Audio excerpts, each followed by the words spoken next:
I call the member for Werriwa. Thank you, Deputy Speaker. The signs were there in the lead-up to the election that the Liberals had no agenda and no purpose for this country. In my electorate of Werriwa, and the government announced no plans, no additional spending, no additional infrastructure, nothing. The Labor Party had a plan for Werriwa. We had a long list of commitments: $2 million for the Middleton Drive extension, $500,000 for the Casula Powerhouse Arts Centre, a fuel line to Western Sydney Airport, and over $25 million in additional funding for schools. On a litany of issues, this government has no plan, no agenda, no purpose. It's a really strange place in history we currently find ourselves.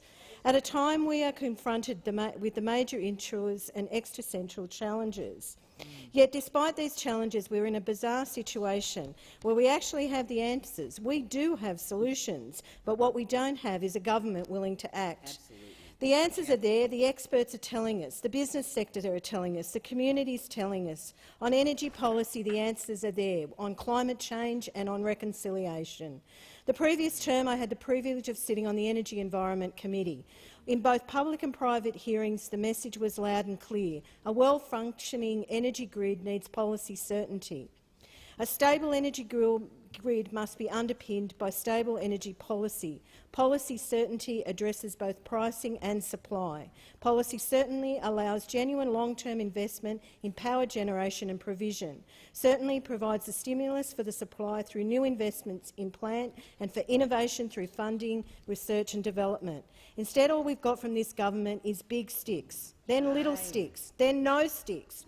And now, apparently, they're replacing all of those sticks with rods, nuclear fuel rods. We've got backbenchers freelancing on nuclear power plants and the Energy Minister backing them in. Apparently, he has an open mind when it comes to nuclear power. Well, what the minister needs to tell us is where these nuclear power plants are going. Are we expanding Lucas Heights?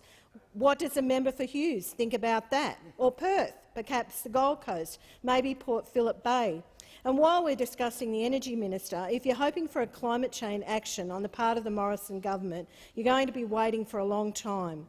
With government ministers saying A, backbenchers saying B and C, it's clear the Morrison government can't reconcile its own energy policy with its backbenchers. And while we're on reconciliation, Deputy Speaker, the way forward is clear. The Uluru Statement from the Heart is the national Indigenous consensus position.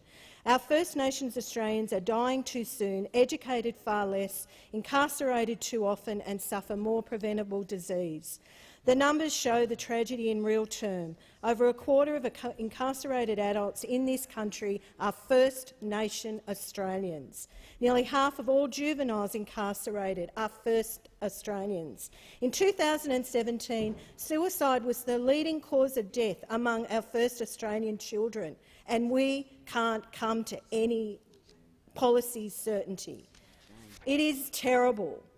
And 1 in 10 households in public housing are Indigenous. So that says how much that we are helping them and looking towards their future. The Constitution can no longer be a mark of a white man's settlement here. It must recognise those who were here first and their deep connection to their land and their culture.